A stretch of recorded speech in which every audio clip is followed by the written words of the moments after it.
Bwana Yesu asifiwe, mtu wa Mungu. Leo nataka nizungumzie madhara ya zinaa. Wale wanaopenda uzinzi, madhara yake.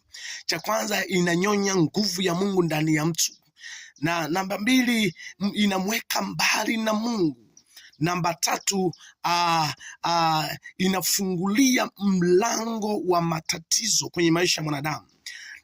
Na kama ulikuwa unafanya biashara, ndio ukawa mwanzo wa kuua biashara kwenye maisha ya mtu. Na kama ulikuwa unafanya huduma, ndio inafanya kuua uungu wa kimungu ndani ya mtu. Na madhara mengine ya zinaa, inafungulia mlango wa mapepo kutoka kuzimu, na huo ndio mlango wa mapepo. Na madhara mengine ya zinaa yanafanya huyu mtu asisikie kabisa sauti ya Mungu.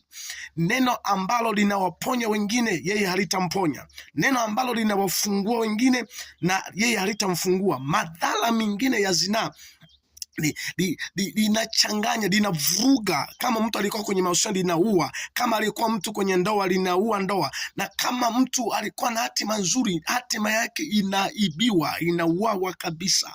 Madhara mengine ya zinaa, inapofusha macho ya kiroho.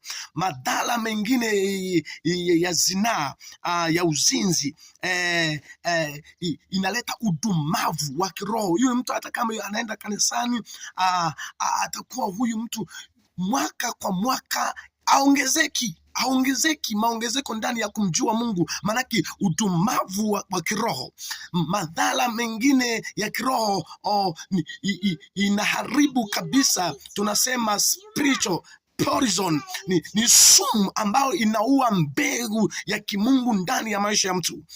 Madhara mengine ya zinaa, huyu mtu inamfanya mtu kuziba masikio yake kwa sauti ya kimungu.